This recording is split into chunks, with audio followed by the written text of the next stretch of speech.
Hello अस्सलाम वालेकुम। अच्छा, आज हम डिस्कस करेंगे जो पेपर पैटर्न के हवाले से कि किस टाइप के क्वेश्चंस आपको मिल सकते हैं वो हम डिस्कस करेंगे क्लास 9 के हवाले से। ठीक है जी, सबसे पहले स्टार्ट करते हैं हम एमसीक्यूज़ से। एमसीक्यूज़ किस किस टाइप के मिल सकते हैं? जस्ट इन केस के अगर आपको मल्टीप्लिकेटिव इन्वर्स निकालने को दे दिया, लेट सपोज √3 का, तो मल्टीप्लिकेटिव इन्वर्स में मैंने आपको क्या बोला था, वैल्यू को आप इन्वर्स कर देते हो। पहला अगर आपको मिल सकता है तो अगर वैल्यू को इन्वर्स करते हो तो नथिंग मीन्स नीचे 1 है, तो ये इन्वर्स होकर क्या बन जाएगा, 1/√3। इसी तरीके से हो सकता है शायद आपको अपॉन में वैल्यू दे दी जाए, हो सकता है आपको 2/3 दे दिया जाए, तो मल्टीप्लिकेटिव इन्वर्स जब इसका करोगे तो ये क्या बन जाएगा, 3/2। तो इस टाइप के मल्टीप्लिकेटिव इन्वर्स के क्वेश्चंस आपको मिल सकते हैं इसके अंदर। और इसके साथ साथ आपको कॉन्जुगेट के क्वेश्चंस मिल सकते हैं। कॉन्जुगेट में किस तरीके से हो सकता है आपको, कॉन्जुगेट में मैंने आपको एक चीज़ बताई थी कि कॉन्जुगेट के अंदर हम आयोटा वाली वैल्यू का साइन चेंज करते हैं। जस्ट इन केस के अगर मैंने आपको कॉन्जुगेट करने को दे दिया 3 - 6 आयोटा, तो जब आप इसको कॉन्जुगेट करोगे तो हमेशा ध्यान में रखना कि आप इसका साइन चेंज नहीं करते हो आयोटा के बगैर वाली वैल्यू का। तो 3 + 3 ही रहेगा, लेकिन इसका क्या साइन चेंज होकर हो जाएगा, 3 + 6 आयोटा। या इन अदर केस -7 - 4 आयोटा दिया हुआ था, तो इस केस के अंदर भी -7 - 7 ही रहेगा, लेकिन सिर्फ साइन किसका चेंज होगा, +4 आयोटा का। या इन अदर वर्ड्स आपको -6 और +3 आयोटा दे दिया जाता है, तो इस केस में क्या होगा, -6 अपनी जगह पे -6 ही रहेगा, +3 -3 आयोटा में बन जाएगा। तो ये आपका कहलाता है कॉन्जुगेट। इसके अलावा आपको किस टाइप के क्वेश्चंस मिल सकते हैं,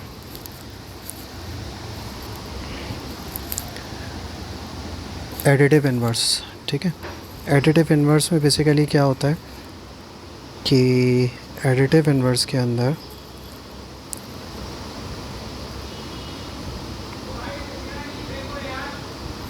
एडिटिव इन्वर्स में आप क्या करते हो, सिर्फ और सिर्फ साइन चेंज करते हो। जस्ट इन केस अगर मैंने आपको 3 दे दिया तो उसको साइन चेंज करके क्या हो जाएगा, -3। या -6 दे दिया तो उसको साइन चेंज करके क्या हो जाएगा, +6। तो ये आपका होता है एडिटिव इन्वर्स। इसके अलावा आपको मैं आयोटा की वैल्यूज़ मल्टीप्लाई करने को दे सकता हूँ। जस्ट इन केस कि मैं आपको इस तरीके से मल्टीप्लाई के सवाल दे सकता हूँ कि 4 आयोटा मल्टीप्लाई बाय -8 आयोटा, ये दे दिया जस्ट इन केस। तो इसमें आपने क्या करना है, सबसे पहले साइन मल्टीप्लाई करना है।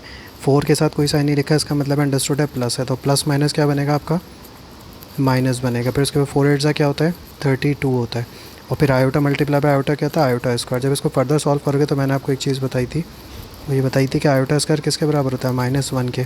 तो ये -32 है, उसके साथ -1 लग जाएगा, तो माइनस माइनस प्लस, तो ये 32 1 32। हो सकता है आयोटा एक में हो एक में ना हो, तो मैं इस तरीके से भी दे सकता हूँ कि 7 -7 मल्टीप्लाई बाय 5 आयोटा। तो अब इस तरीके से अगर आपको दिया जाता तो तरीक़ाकार वही है आपका। 5 के साथ कोई साइन मेंशन नहीं, इसका मतलब है प्लस है, तो प्लस माइनस क्या बनेगा, -7 5 35। और क्योंकि एक ही आयोटा था तो आयोटा इसके साथ आ जाएगा। इसके अलावा मैंने कुछ प्रॉपर्टीज़ आपको बताई थी। वो प्रॉपर्टीज़ मैंने आपको क्या बताई थी कि √a मल्टीप्लाई बाय √a किसके बराबर होता है, सिंपल a के। ठीक है, तो इसका मतलब है अगर मैं √6 मल्टीप्लाई बाय √6 दे दूँ तो वो किसके बराबर होगा, सिंपल 6 के बराबर हो जाएगा। इसके अलावा मैंने आपको प्रॉपर्टीज़ बताई थी। अच्छा, हमेशा जहन में रखना कि ये भी एमसीक्यूज़ के ही पार्ट चल रहे हैं। अगर आपको लेफ़्ट और राइट दोनों पे आपको वैल्यूज़ मौजूद हैं तो फिर वो कहलाती है इक्वेशन। जस्ट इन केस अगर मैं आपको 2x प्लस 8y दे दूँ, ठीक है, = 4 दे दूँ, तो क्योंकि इसके लेफ़्ट पे भी मौजूद है और राइट पे भी, तो इस टाइप की वैल्यूज़ को हम कहते हैं इक्वेशन। लेकिन अगर आपको सिर्फ एक ही साइड गिवन हो और = के दूसरी तरफ गिवन ना हो, जैसे कि 2x प्लस 8y करके दे दूँ, तो फिर इसको आप कहते हो एक्सप्रेशन। दोनों के अंदर आप फ़र्क लाजमी रखना। ठीक है, इसके अलावा आपको क्वेश्चंस मिल सकते हैं कि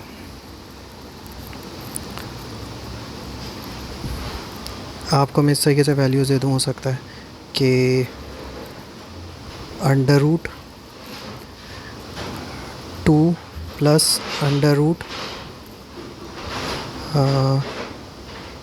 √7 प्लस √6 और 7 माइनस √6, इस टाइप की वैल्यूज़ में दे दूँ। तो इसमें याद रखो ये एक टाइप का फार्मूला बन रहा है, वो क्या बन रहा है, a + b और a - b, और वो किसके बराबर होता है, A square minus B square के। तो इसका मतलब इसको भी स्क्वायर करोगे। अब इस केस के अंदर ए क्या है आपका, इस केस के अंदर ए है आपका ये वैल्यू, बी है ये, ए है ये वैल्यू, बी है ये। तो ए का स्क्वायर का मतलब क्या है कि आप 7 का स्क्वायर करोगे, और माइनस बी का स्क्वायर का मतलब कि √6 का होल स्क्वायर करोगे। तो इन अदर वर्ड्स क्या बन जाएगा, स्क्वायर से रूट कैंसिल आएगा, 7 का स्क्वायर 49, तो 49 माइनस 6 करोगे तो इसका आंसर आ जाएगा 43। हो सकता है दोनों वैल्यूज़ के अंदर ही रूट हो, जैसे कि √4 माइनस √2 मैंने करके दे दिया, और √4 प्लस √2। तो इस केस में भी यही करोगे आप कि आप √4 का स्क्वायर करोगे और माइनस √2 का स्क्वायर करोगे। तो अब इस केस के अंदर क्या हो जाएगा कि अगेन रूट से रूट कैंसिल, रूट से रूट कैंसिल, तो ये 4 माइनस 2 बन गया। तो ये क्या बन जाएगा इवेंचुअली, ये बन जाएगा आपका 2। अच्छा, एक चीज़ मैंने आपको बताई थी कि अगर इसके अलावा कि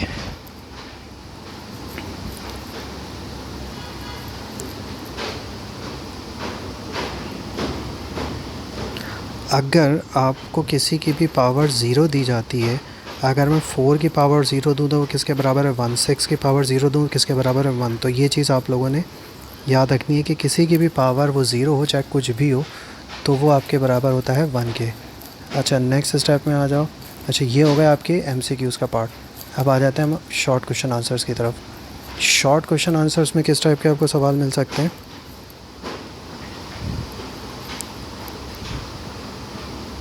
शॉर्ट क्वेश्चन आंसर्स में किस टाइप के सवाल मिलेंगे आपको कि आपको मैं एक वैल्यू दे दूँगा, उसको कहूँगा नंबर लाइन पे प्रेजेंट करो। लेट्स सपोज़ वो वैल्यू क्या है आपकी 3/5। अब इसे आपने किस पे रिप्रेजेंट करना है, नंबर लाइन पे। तो इसका तरीका मैंने आपको क्या बताया था कि नंबर लाइन पे रिप्रेजेंट करने के लिए जो वैल्यू डिनोमिनेटर में होती है उतनी के लाइन सेगमेंट बनाने। एक लाइन खींच के 5 है तो इसका मतलब है 5 सेगमेंट बनाते हैं, 1 2 3 4 5, और इसको आप नीचे नंबर दे दोगे 1 2 3 4, और इसको आप इस तरीके से दोगे कि आप 1/5 करके दोगे।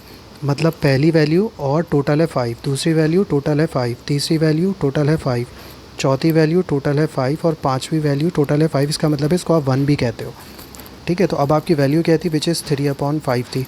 तो आप 3/5 कहाँ पे मर्ज हो रहे हैं, यहाँ पे, तो इसको आप हाईलाइट कर दोगे। तो इस टाइप के आपको सवाल मिल सकते हैं। इसके अलावा और कौन सा आपको मिल सकता है क्वेश्चन, वो क्वेश्चन ये मिल सकता है कि आपको रेडिकल फॉर्म में दिया हो और उसको एक्सपोनेंशियल फॉर्म में करना हो।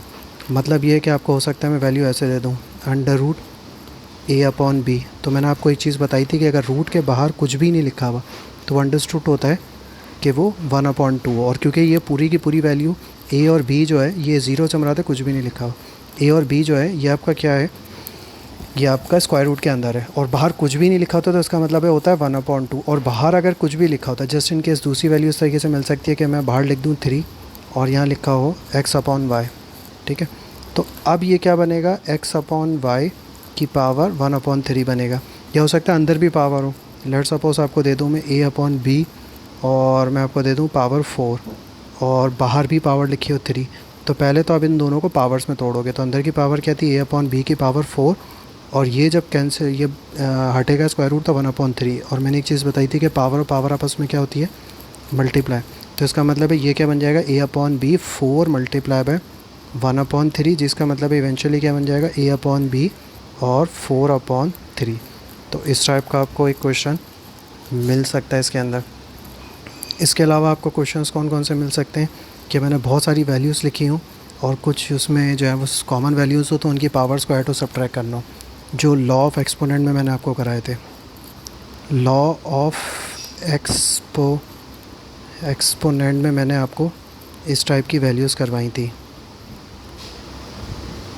ठीक है। इस टाइप की वैल्यूज़ में मैंने आपको क्या बताया था,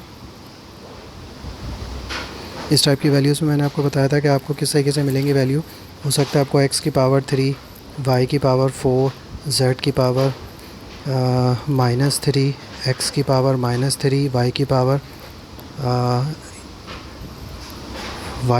-6, और z की पावर 2 और y की पावर आपको -2 मिल जाए। तो मैंने आपको क्या बताया था, इसमें सबसे पहले आप x को एक जगह जमा करोगे। x कौन कौन से नज़र आ रहे हैं, x 3 डॉट x की पावर -3, फिर y कितने नज़र आ रहे हैं 4 डॉट y की पावर -6 डॉट y की पावर -2, और z कितने नज़र आ रहे हैं z की पावर इसको प्लस कर देते हैं, z की पावर 3 और डॉट z की पावर 2। तो अब क्या करोगे, बेसिस सेम पावर है 3 माइनस 3 और बेसिस सेम पावर है 4 माइनस 6 माइनस 2, ठीक है। और z की पावर क्या हो जाएगी 3 प्लस 2, तो x क्या हो गया, x की पावर 0 और ये क्या बन जाएगा 4 माइनस 8 का मतलब है माइनस का 4 और z की पावर 5। किसी की भी पावर 0 किसके बराबर था 1 के, तो ये तो हो गया कैंसिल, 1 बन गया। और z की पावर 5 और अगर मुझे y को पॉजिटिव लाना है तो मैं नीचे ले आऊँगा तो y की पावर 4। तो इस टाइप के आपको सवाल मिल सकते हैं, ठीक है। और दूसरा आपको सवाल क्या मिल सकते हैं, इसी में लॉ ऑफ एक्सपोनेंट के अंदर वो इस टाइप के क्वेश्चंस मिल जाएंगे आपको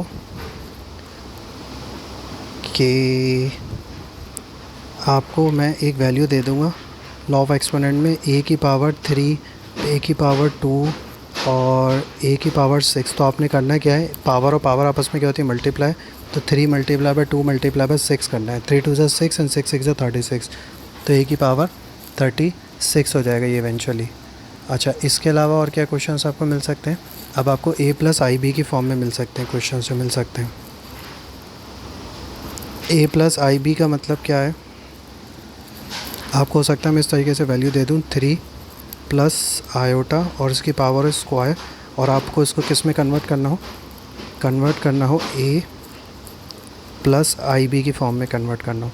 तो आपको पता है ये क्या बन रहा है, बेसिकली a प्लस बी का होल स्क्वायर का फॉर्मूला बन रहा है, जिसका मतलब क्या होता है a स्क्वायर हो सकता है माइनस भी हो सकता है प्लस भी हो, 2ab और प्लस का b स्क्वायर। तो इसका मतलब है ये क्या बन जाएगा, a का स्क्वायर का मतलब है 3 का स्क्वायर प्लस 2, a से मुराद क्या है 3, b से मुराद क्या है आयोटा और b का स्क्वायर का से मुराद क्या है आयोटा स्क्वायर। 3 का स्क्वायर 9, 2 3 ज़ा 6 आयोटा और ये आयोटा स्क्वायर। आयोटा स्क्वायर किसके बराबर होता है -1 के, तो ये 9 -1 प्लस 6 आयोटा बन जाएगा, जिसका मतलब है 8 प्लस 6 आयोटा। ये बन गया आपका a प्लस आयोटा b की फॉर्म में। तो इस टाइप के क्वेश्चंस आपको मिल सकते हैं। इसके अलावा और कौन से क्वेश्चंस आपको मिल सकते हैं, अपार्ट फ्रॉम दैट हमको मिल सकते हैं वैल्यूज़ पुट करने के। हो सकता है मैं आपको एक इक्वेशन दे दूं, वो ये दे दूं x plus 2y plus z upon 2x, और मैं वैल्यूज़ दे दूं x बराबर है भाई 1 के, y बराबर है आपका 2 के और z बराबर है आपका 3 के। तो सिंपल सा वैल्यूज़ पुट कर दोगे। अब ये 1 और ये प्लस 2, y का मतलब है 2 और फिर प्लस 3 अपॉन 2, x का मतलब है 1, तो ये क्या बन जाएगा 1 प्लस 4 प्लस 3 अपॉन 2, जिसका मतलब है ये बन गया 8 अपॉन 2 और ये आपका कैंसिल हो गया 4। तो इस टाइप के क्वेश्चंस में आप प्रिपेयर रहना कि आपको मिल सकते हैं। इसके अलावा आपको कौन से क्वेश्चंस मिल सकते हैं, reduce into lowest form. Reduce into lowest form का मतलब क्या है कि हो सकता है कि मैं आपको एक वैल्यू दे दूं, एक वैल्यू मैं आपको दे दूं कि x प्लस वाई का होल स्क्वायर और माइनस का z स्क्वायर, और दूसरी वैल्यू क्या हो, दूसरी वैल्यू आपकी हो सकती है नीचे लिखी हुई है x प्लस वाई और माइनस का z। तो अब आपने इसमें क्या करना है, आपको नज़र आ रहा है कि ऊपर a स्क्वायर, ऊपर कौन सा फॉर्मूला लग रहा है इन दोनों के अंदर, वो लग रहा है a square minus B square, वो किसके बराबर होगा a प्लस बी। अब आपका a क्या है x plus Y, plus b का मतलब है प्लस z, और a से मुराद क्या है x प्लस वाई और माइनस b से मुराद क्या है माइनस का z। अब आप नीचे वैल्यू देखो तो क्या बन रही है x प्लस का y माइनस का z, तो इन दोनों को कैंसिल कर सकते हो, तो इवेंचुअली क्या बन जाएगा x प्लस वाई और प्लस का z, ठीक है। इसके अलावा आपको कौन से क्वेश्चंस मिल सकते हैं, आपको एक क्वेश्चन ये भी मिल सकता है। अब आपको सिंप्लीफाई के क्वेश्चंस भी मिल सकते हैं। सिंप्लीफाई के किस टाइप के क्वेश्चंस मिलेंगे आपको, क्या आपको मैं एक वैल्यू दे दूंगा, ये आपने चैप्टर 3 में किया है मैं, ठीक है।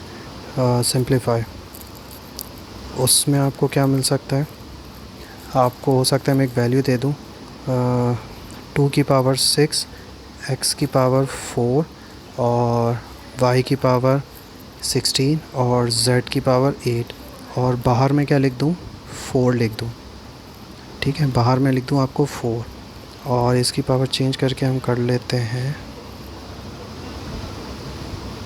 2 की पावर कर लेते हैं हम 8 और x की पावर 4। तो इसमें मैंने आपको क्या बताया था, सबसे पहले क्या होता है पावर ओवरऑल लगेगी, तो 2 की पावर 8, x की पावर 4, y की पावर 6 और z की पावर क्या बन जाएगी z की पावर बन जाएगी आपकी 8, तो ये ओवरऑल क्या बन जाएगा 1/4। फिर मैंने एक प्रॉपर्टी बताई थी कि अगर अंदर वैल्यूज़ मल्टीप्लाई हो रही हैं और होल पावर हो तो इंडिविजुअली दिखा सकते हो। तो ये क्या बन जाएगा 2 की पावर 8 1/4, x की पावर 4 1/4, y की पावर 6 1/4 और z की पावर 8 और 1/4। तो अब पावर पावर आपस में मल्टीप्लाई होती है तो इसको कैंसिल कर सकते हो। 4 1 ज़ा 4, 4 2 ज़ा 8, तो ये क्या बन रहा है 2 का स्क्वायर। ये और ये कैंसिल हो गया तो ये हो गया x, ये 2 2 ज़ा और ये 2 3 ज़ा, ठीक है। तो ये हो जाएगा y की पावर 3/2 और ये 4 1 ज़ा और 4 2 ज़ा, तो ये क्या हो जाएगा z की पावर 2, ठीक है। आप इसको नेक्स्ट स्टेप में इसको यही नहीं छोड़ देना, ठीक है। आप इसको 2 का स्क्वायर क्योंकि कैंसिल सॉल्व हो रहा है तो इसको 4 बना देना, 4x y की पावर 3/2 और z का स्क्वायर। तो ये इसकी फ़ाइनल कैलकुलेशंस हो सकती हैं। इसके अलावा आपको और कौन से क्वेश्चंस मिल सकते हैं? आपको मैं साइंटिफिक नोटेशंस दे सकता हूँ। साइंटिफिक नोटेशंस चैप्टर 2 के उसके अंदर मैंने आपको क्या बताया था?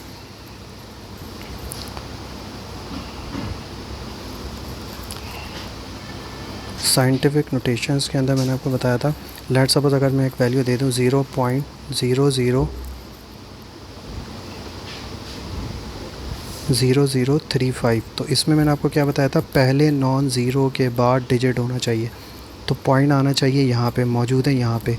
और मैंने आपको बताया था जब आप इस तरफ को मूव करते हो तो 10 की पावर प्लस होता है और इस तरफ को मूव करते हो तो 10 की पावर माइनस होता है। पहला नॉन ज़ीरो है 3, तो ये पॉइंट यहाँ पे आना चाहिए। कितनी जम्प्स लग रही हैं 1 2 3, तो ये हो जाएगा 3.5 और 10 की पावर 3, लेकिन +3 -3, तो ऊपर की डायरेक्शन देखो क्योंकि ये वाली डायरेक्शन है तो प्लस आपका हो जाएगा 3। और अगर आपको सॉरी, ये मैं आपको उल्टा बोल गया, ये होता है अगर आप इस तरफ को भागते हो तो आपका होता है 10 की पावर माइनस और इस तरफ को भागते हो तो 10 की पावर प्लस। तो इसका मतलब है इस केस के अंदर साइन क्या होगा, इस केस के अंदर साइन होगा आपका माइनस का। लेकिन अगर यही वैल्यू आपको दी होती है 684 3.2, तो पहला नॉन ज़ीरो डिजिट जो इसमें आ रहा है वो है ये 6, तो ये पॉइंट यहाँ पे मूव करना है। कितनी जम्प्स लगेंगी 6.8432 और मल्टीप्लाई बाय 10 की पावर। कितनी जम्प्स नहीं है इस केस में भी 3, लेकिन इस केस में प्लस का 3 होगा क्योंकि लुक एट दी डायरेक्शन। अच्छा, इसी के अंदर ऑर्डिनरी नोटेशन होती है। ऑर्डिनरी नोटेशंस के अंदर क्या होता है आपका, ऑर्डिनरी नोटेशन में आपको 10 की पावर ख़त्म करना होता है, इसका इन्वर्स होता है।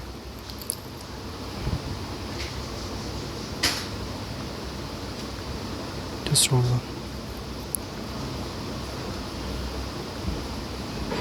Ordinary notation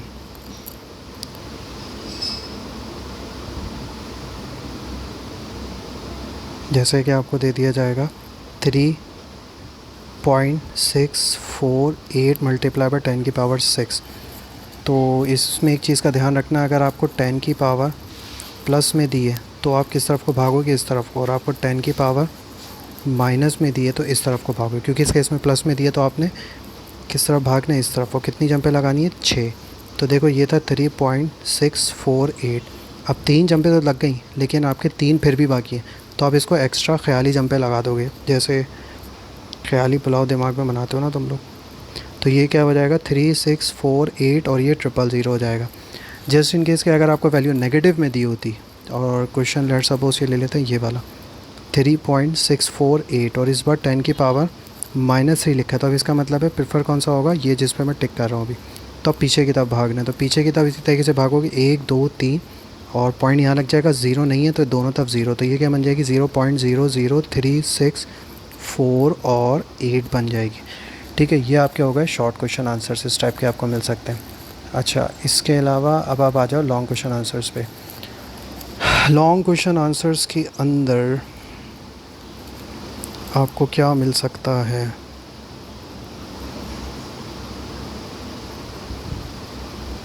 long question answers के अंदर आपको मिल सकता है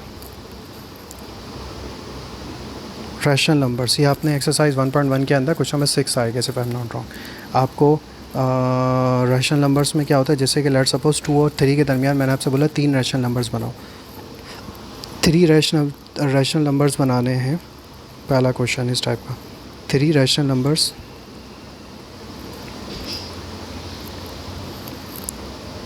बिटवीन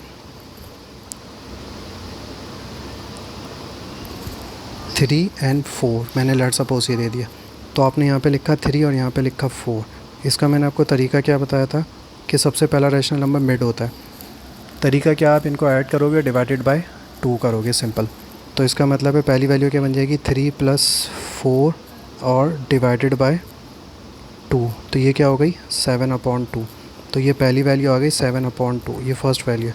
अब सेकंड वैल्यू इन दोनों के दरमियान बनेगी, ये सेकंड वैल्यू। अब उसके दरमियान में कौन सी वैल्यू आ रही है, वो वैल्यू आ रही है आपकी 3 और 7/2। तो अब आप इसको ऐड करोगे 3 + 7/2 और डिवाइडेड बाय 2 बोलो या मल्टीप्लाई 1/2, एक ही बात होती है, तो डिवाइडेड बाय 2 में बोल देता हूँ। तो अब इसका जब आप एलसीएम लोगे तो ये क्या बन जाएगा आपका 2, और ये क्या बन जाएगा मल्टीप्लाई बाय 2, तो ये 6 + 7 और ये मल्टीप्लाई बाय 1/2 हो जाएगा। जो डिवाइड है वो कैंसिल हो गया, क्रॉस हो गया, रेसिप्रोकल इन अदर वर्ड्स कह सकते हो। तो 6 + 7 क्या बना आपका 13, तो 13/2, 2 ज़ा क्या बन जाएगा 4। तो सेकंड वैल्यू क्या हो गई आपकी 13/4। अब थर्ड वैल्यू आप इन दोनों के दरमियान निकालोगे, किन दोनों के दरमियान 7/2 और +4 के दरमियान, और ये आपका मल्टीप्लाई 1/2 लिखो, डिवाइडेड बाय 2 एक ही बात होती है। अब जब आप इसका एलसीएम लोगे तो ये 1 है, तो ये मल्टीप्लाई बाय 2 हो जाएगा, जिसका मतलब है 7 + 8 हो जाएगा, और ये /2 और मल्टीप्लाई बाय 1/2। 7 + 8 का मतलब क्या है 15, और ये 2 2 ज़ा 4, तो थर्ड वैल्यू क्या हो गई 15/4।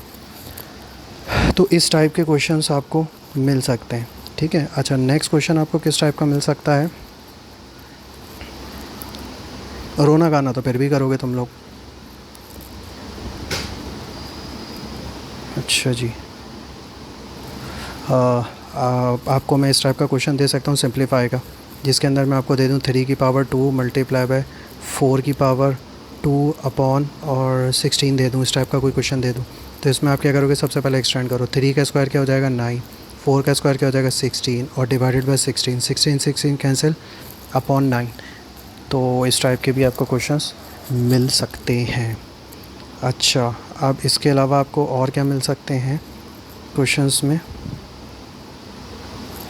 ठीक है। आपको मैंने एक इक्वेशंस कराई थी 1.5 में थी आई गेस, जिसमें आपको एक इक्वेशन दी होती थी 2x प्लस का 6y iota is equal to 14 और प्लस का 8 आयोटा। तो इसमें आपको x और y की वैल्यू निकालनी होती थी। तो इसका तरीका मैंने आपको क्या बताया था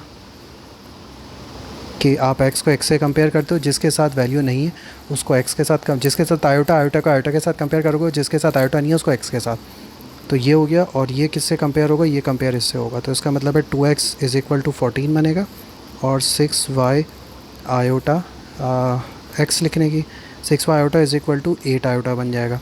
जिसका मतलब मैंने क्या बताया था, ये तो सिंपल है, x इज़ इक्वल टू 14/2 हो जाएगा, जिसका मतलब है x इज़ इक्वल टू 7 हो जाएगा। और इसमें आयोटा से आयोटा कैंसिल, तो 6y इज़ इक्वल टू 8 बन रहा है, जिसका मतलब है 8/6 बन रहा है, जिसका मतलब है कैंसिल होके क्या बन जाएगा 4/3 से ज़्यादा सॉल्व नहीं हो सकता है, ठीक है। अच्छा, अब आ जाओ, एक सवाल आपको कौन से दिए जा सकते हैं। एक सवाल आपको लॉन्ग क्वेश्चन आंसर्स में ये दिए जा सकते हैं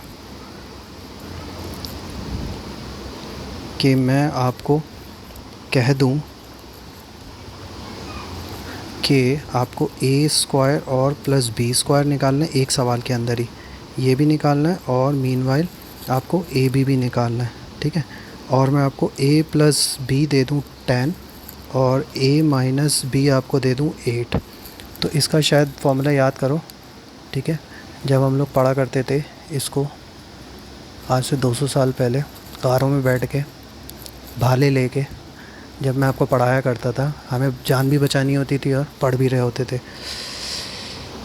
तो फिर मैंने आपको एक चीज़ बताई थी भाई, वो क्या बताई थी कि फ़ॉर्मूला कौन सा लगेगा इसके अंदर, a प्लस बी का whole square is equal plus a minus B का होल स्क्वायर और is equal to 2a square plus B square. पहले हम a स्क्वायर b स्क्वायर इससे निकालेंगे।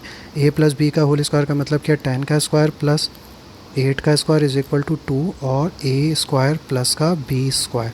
तो ये क्या हो जाएगा 100 और प्लस का 64 और डिवाइडेड बाय 2 हो जाएगा, क्योंकि ये a square plus b square बन रहा है, जिसका मतलब है a square plus b square क्या हो जाएगा 164 डिवाइडेड बाय 2, तो ये हो जाएगा 82। तो पहला पार्ट तो आप इसका इस तरीके से करोगे, ठीक है नालायकों। सेकंड पार्ट को किस तरीके से करोगे, ए बी निकालने के लिए। अब हम ए बी के लिए कौन सा फॉर्मूला लगाएंगे, ए बी के लिए हम फॉर्मूला लगाएंगे, वो फॉर्मूला है ए प्लस बी का, ये सारे फॉर्मूले मैंने लिखवाए थे, इज़ इक्वल टू 4ab। अब a प्लस बी का होल स्क्वायर का मतलब क्या है, 10 का स्क्वायर माइनस ये क्या हो जाएगा 8 का square is equal to 4ab। तो ये क्या हो जाएगा 100 माइनस का 64 is equal to 4ab। 100 minus का 64 क्या बनेगा भाई 36 और divided by 4 is equal to ab। So ab की वैल्यू क्या आ गई 9। तो इस टाइप का तुम लोगों को क्वेश्चंस मिल सकता है, ठीक है। और इसके बाद भी अगर तुम लोगों का पेपर अच्छा ना होना तो पहले तो स्कूल से निकाल देना चाहिए, दूसरा घर वालों को भी डिसऑन कर देना चाहिए, क्योंकि इतनी नालायक जो है ना, औलाद को पालने का कोई फ़ायदा नहीं है। अच्छा अब आ जाओ नेक्स्ट क्वेश्चन पे। नेक्स्ट क्वेश्चन किस टाइप के मिल सकते हैं आपको, मैं हो सकता है दे दूँ A square plus B square plus C square की वैल्यू निकालने को, और उसके साथ मैं आपको क्या दे दूँ ए प्लस बी प्लस सी दे दूँ, ठीक है। वो मैं आपको दे दूँ 8 और A B plus B C और प्लस सी ए दे दूँ, वो मैं आपको दे दूँ जस्ट इन केस 20। तो आपको शायद याद हो मैंने आप लोगों को बताया था A plus B plus C का whole square is equal to A square plus B square plus C square और plus 2 A B plus B C और प्लस का सी ए। तो A plus B plus C का whole square का मतलब क्या है 8 का स्क्वायर, ये साकिन हो जाएगा, ठीक है। A square plus B square plus C square plus 2 A B B C और सी ए क्या है 20, ठीक है। तो ये 64 माइनस का 64 is equal to A square, एक एक स्टेप लिख देता हूँ यार नालाई को, प्लस का 40, ये क्या हो जाएगा 64 माइनस का 40 is equal to A square plus B square plus C square, ठीक है। A square plus B square plus C square और ये क्या हो जाएगा 24, ठीक है भाई। इस टाइप के तुम लोगों को क्वेश्चंस मिल सकते हैं, ट्यूशन वाली बाजी की तरह मैंने तुम्हें एक एक चीज़ समझाई है, ठीक है। नालायक को आप कुछ करके आ जाना पेपर के अंदर। अल्लाह हाफ़िज़।